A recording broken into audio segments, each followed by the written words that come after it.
Torino berani bayar mahal Jay Itzes jika kapten timnas Indonesia itu tolak tawaran Juventus dan Inter Milan. Ternyata MU skip, ET bakal undang 5 tim top Eropa jika timnas Indonesia lolos round keempat gebrakannya saingi AFF. Yuk simak selengkapnya sebagai berikut.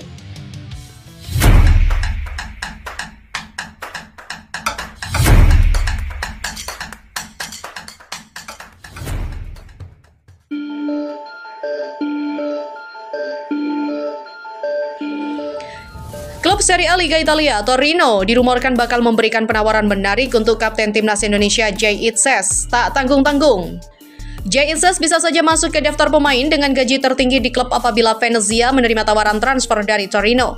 Jay Itzes juga telah menjadi komoditi panas di Serie A sejak musim lalu. Sejumlah klub papan atas Italia rela mengantri untuk memberikan tawaran kepada Venezia.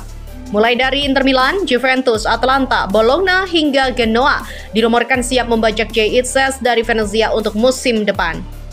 Agen Jay Itzes yakni Bilal Aksente bahkan sudah menginformasi dan juga mengkonfirmasi ketertarikan Inter Milan terhadap kapten timnas Indonesia tersebut sejak bulan Maret silam. Katanya, Inter Milan sampai mengirim tim scouting mereka untuk langsung memantau Jay Itzes ketika bertanding bersama Venezia dalam lanjutan Serie A beberapa waktu lalu. Tapi hingga kini belum ada informasi lebih lanjut soal ketertarikan Inter Milan terhadap Jay Itzes. Ia pun masih tetap berseragam Venezia sampai saat ini. Di tengah ketidakpastian soal adanya tawaran dari Inter Milan, klub mediocre Serie A Torino tiba-tiba bergerak cepat untuk membajak Jay Itzes dari incaran tim lain. Melalui cuitan jurnalis sepak bola Italia yaitu Nicolo Sira pada Selasa 22 April kemarin, Torino telah mengirim direktur olahraga mereka yaitu Davide Vagnati untuk memantau aksi dari Jay Itzes. Apabila menerima tawaran dari Torino musim depan, berapa nominal yang akan diterima kapten Venezia Jay Itzes? Mengutip dari Capology.com, pada Senin 28 April, gaji yang didapat Jay Itzes bersama Venezia berkisar 8.654 euro setiap pekannya atau setara dengan 146 juta rupiah. Apabila dijumlahkan, pendapatan per tahunnya, Jay Itzes hanya mengantongi bayaran senilai 450.000 euro per tahun atau sama dengan 7,6 miliar rupiah. Besaran gaji itu masih bersifat perkiraan dan belum dihitung dengan ketentuan pajak penghasilan seorang atlet sepak bola yang berlaku di negara Italia. Kesimpulannya, apakah jumlah tersebut membuat Jay Itzes bisa mendapat gaji tertinggi jika bergabung dengan Torino? Dengan gaji 8.654 euro atau 146 juta per pekan, Jay Itzes malah berada di peringkat ke-20 dari total 30 pemain dengan bayaran termahal di Venezia. Apabila dikomparasikan ke skuad Torino, maka Jay Itzes menempati peringkat ke-25. Kapten timnas Indonesia itu hanya unggul dari 5 pemain lainnya. Ya, kendati demikian, Jay Itzes dipastikan bakal menerima kenaikan gaji apabila dirinya menjadi pemain baru Torino untuk Serie A musim depan. Ditambah lagi dengan status Jay Itzes yang merupakan kapten di Venezia. Bukan tidak mungkin ia akan menerima bayaran mahal saat bergabung dengan Torino.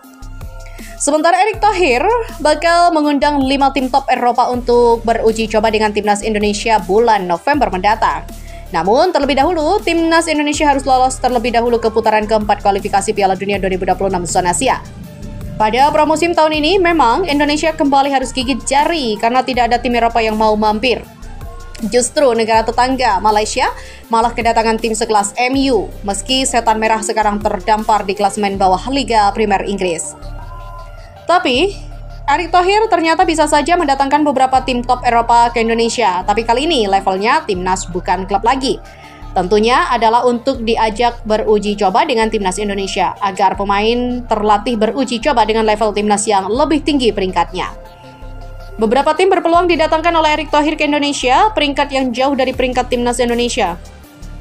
Pada bulan depan, Malaysia dan AFF akan disibukkan dengan kedatangan Manchester United. Nantinya skuad asuhan Ruben Amorim tersebut akan menjajal kekuatan dari ASEAN All Stars. Untuk pemain yang dibawa setan merah sejauh ini belum dikonfirmasi, namun kemungkinan besar hanya beberapa pemain bintang yang dibawa, karena bintang lainnya pasti sibuk membela negara mereka masing-masing.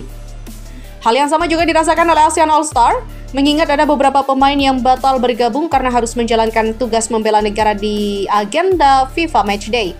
Meski saat ini terus mendapatkan masalah, namun pihak Malaysia dan AFF yakin jika mereka akan sukses menjamu Manchester United. Kesuksesan itu Bisa dilihat dari kepuasan tim serta banyaknya fans yang nonton, dan jika itu terjadi, hampir dipastikan Malaysia akan semakin sombong kepada timnas Indonesia. Mereka akan menilai Indonesia tak bisa melakukan dengan apa yang dilakukan oleh Malaysia tahun ini. Namun, PSSI tak ambil pusing mengingat saat ini timnas Indonesia fokus untuk 2 pertandingan kualifikasi Piala Dunia 2026. Saat ini bukanlah mengundang klub, tapi mencari cara bagaimana timnas Indonesia semakin kuat dan mampu bersaing untuk lolos ke Piala Dunia 2026. Salah satu cara yang bisa membuat timnas Indonesia semakin kuat adalah dengan menjalani uji coba dengan tim lain. Tetapi untuk timnas Indonesia yang diajak uji coba tentunya juga timnas bukan klub, dan itu bisa dilakukan saat FIFA Matchday nanti. Tapi sebelum melakukan hal ini, timnas Indonesia harus memastikan dulu lolos ke babak keempat kualifikasi Piala Dunia 2026. Dan untuk lolos harusnya peluangnya besar karena mereka sudah unggul 3 poin dari Bahrain dan juga China. Jadi meraih 1 kemenangan lagi harusnya bisa membuat timnas Indonesia lolos ke babak keempat kualifikasi Piala Dunia 2026. Dengan situasi ini wajar saja jika timnas Indonesia tidak tertarik dengan agenda ASEAN All Stars melawan Manchester United. Karena fokus utama skuad Garuda saat ini adalah bagaimana cara mengalahkan China di Stadion GBK. Baru kemudian bagaimana cara meredam serangan dari timnas Jepang yang menjadi tim terakhir yang bakal dilawan oleh skuad asuhan Patrick Kluivert. Jika 2 rintangan tersebut bisa diselesaikan dengan baik, maka Indonesia sudah bisa berpikir untuk mencari lawan tanding di FIFA Matchday. Selanjutnya, tepatnya bulan September mendatang. 5 tim top Eropa siap didatangkan untuk melawan Indonesia. Sebelumnya, Rusia juga menjadi salah satu tim yang bersedia melawan timnas Indonesia. Hal ini berawal dari salah satu media Rusia yang menyatakan keinginan mereka untuk menjajal kekuatan dari Kapten Timnas Indonesia J.Ilses dan juga kawan-kawan. Ya, kabar ini sendiri berasal dari salah satu media Rusia, yakni Sport Express. Wakil Perdana Menteri pertama Federasi Rusia, yakni Denis Manturov, mengumumkan rencana untuk mengadakan pertandingan persahabatan antara tim sepak bola Rusia dan Indonesia. Acara penting mendatang, saya ingin mencatat rencana untuk mengadakan pertandingan persahabatan antara timnas sepak bola Rusia dan Indonesia, kata Manturov. Tak hanya Rusia, ada 4 tim lain yang bisa didatangkan untuk melawan Indonesia. Mereka adalah Norwegia, Wales, Republik Ceko hingga Rumania. Sayangnya, dari 4 tim tersebut yang berpeluang besar didatangkan adalah Republik Ceko. Alasannya, karena Ceko cuma menjalani 1 pertandingan di bulan September, yakni melawan Montenegro. Jadi slot lawan satunya bisa coba diambil oleh Indonesia untuk menjalani pertandingan persahabatan. Dan ini, sekali lagi untuk mengasah kekuatan dari timnas Indonesia, apakah mereka mampu melawan negara-negara Eropa yang sampai saat ini dapat dikatakan sangat jarang bertemu. Melawan tim Eropa memang harus dilakukan oleh Indonesia, karena itu bisa dijadikan pengalaman sekaligus sebagai bekal persiapan jika seandainya nanti lolos ke Piala Dunia. Karena jika lolos, maka kemungkinan timnas Indonesia akan berada satu grup dengan salah satu tim Eropa. Dan untuk negara selain Ceko tadi, ternyata mereka sudah mendapat lawan uji coba di bulan September termasuk negaranya. Apakah Erick Thohir juga mengundang Manchester City? Ya, pada intinya sangat berat mengajak timnas Norwegia melawan timnas Indonesia. Hal yang berat, pemain seperti Erling Haaland juga tidak bisa merasakan ketangguhan dari Bang Jai. Tapi ada cara lain yang bisa saja dilakukan oleh Erick Thohir. Cara yang dimaksud adalah dengan mendatangkan Manchester City. Jika Manchester City datang, maka Erling Haaland pastinya juga ikut bermain. Namun untuk tahun ini tampaknya tak bisa karena The Citizen akan bermain di ajang Piala Dunia antar klub. Mungkin tahun depan, dan waktu yang paling cepat melihat Manchester City bermain di GBK. Jika Manchester City mampu didatangkan oleh Erick Thohir, maka pastinya bakal membuat tetangga sebelah kepanasan. Ya, alasannya adalah karena yang diundang benar-benar tim kuat, bukan tim bapuk seperti Manchester United.